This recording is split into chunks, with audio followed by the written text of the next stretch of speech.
आप देख रहे हैं SDN न्यूज, मुद्दे की बात आपके साथ।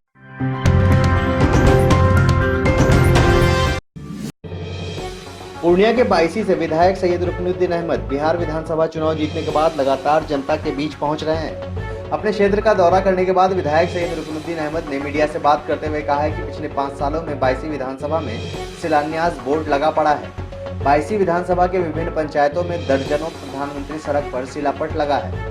दर्जनों अधूरा सड़क अपनी बदहाली पर आंसू बहा रहा है। कहीं सड़क में बेड मसाला है तो कहीं मिट्टी का कार्य हुआ है। ज्यादातर सड़कों में 25% कार्य ही हुआ है। संवेदक द्वारा करोड़ों की राशि उठाकर फरार हो गए हैं। पूर्व विधायक का शिलापट लगा पड़ा है। किस कारण से सड़क में कार्य नहीं हो रहा है, ये चिंता का विषय है। विधायक ने सभी संवेदकों से टेलीफोन पर बात की और मीडिया से कहा है कि जितने भी संवेदकों का प्रधानमंत्री सड़क अधूरा पड़ा है, सभी संवेदकों का लाइसेंस ब्लैकलिस्ट में डालने का कार्य किया जाएगा। प्रश्न है, मैंने पूरे क्षेत्र का भ्रमण किया। कुछ कार्यों का क्रियान्वयन भी नहीं शुरू हुआ है, उसमें बोर्ड लगी हुई है और बोर्ड लगने को हमें लगता है कि काफ़ी दिन हो चुका है। कहीं 18 का बोर्ड है, कहीं 19 का बोर्ड है, कहीं 15-16 का बोर्ड है।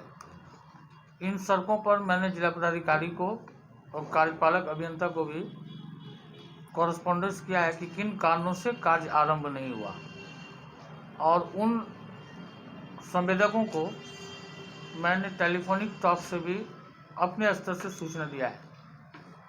और अभी जो मौजूदा विधानसभा सत्र चलेगा तो इन लोगों के कार्यकलाप पर मैं क्वेश्चन लाऊंगा और कॉल अटेंशन भी लाऊंगा, और इनको ब्लैकलिस्टेड कराने के लिए, क्योंकि सरकारी इतनी बड़ी राशि का इकरारनामा बनाने के बाद कार्यों का क्रियान्वयन नहीं होना बड़े ही चिंता और खेद का विषय है। इन रोडों में मैंने कुछ रोड चिन्हित किया है और संवेदकों का नाम भी चिन्हित किया है। एक रोड है हमारे विधानसभा में, बायसी बाजार फुटानी चौक टू मड़वा। ये जय माता दी कंस्ट्रक्शन का काम है। ये नियर अबाउट 6 करोड़ 37 लाख का काम है, जिस पर कार्य आरंभ ही नहीं हुआ है अब तक। दूसरा रोड है सलीम लकड़ी वाला के घर से गेवा तक। इस सड़क में भी कार्यों का क्रियान्वयन आरंभ नहीं हुआ। ये भी लगभग 2 करोड़ का काम है। एक है बसवा टोला टू काजोल। ये भी बहुत सुगमानंदपुर बहुत इंटीरियर रोड है।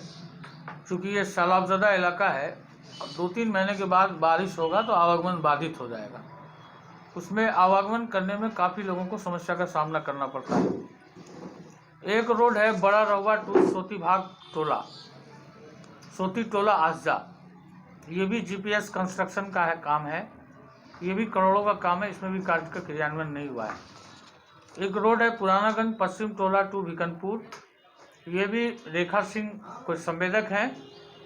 ये 1 करोड़ 4 लाख समथिंग का वर्क है। इस पर भी कार्य क्रियान्वयन नहीं हुआ है और शिलापट बहुत दिनों से लगा हुआ है।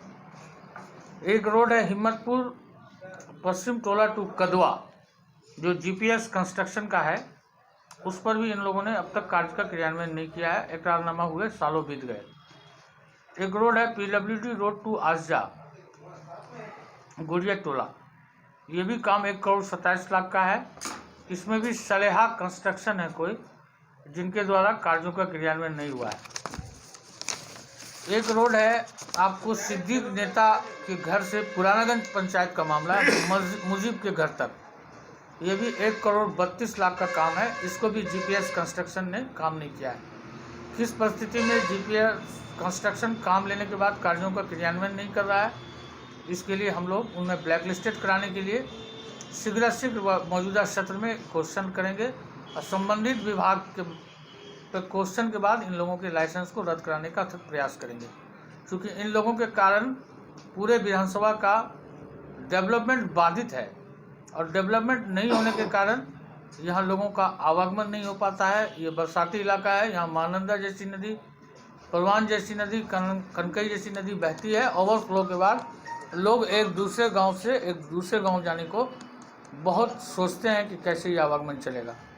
ये वस्तुस्थिति है। इस पर हम लोग मौजूदा सत्र में क्वेश्चन लाने जा रहे हैं और इन संवेदकों का लाइसेंस रद्द कराने के लिए सरकार को हम लोगों ने लिखा भी है और आगे भी लिखेंगे।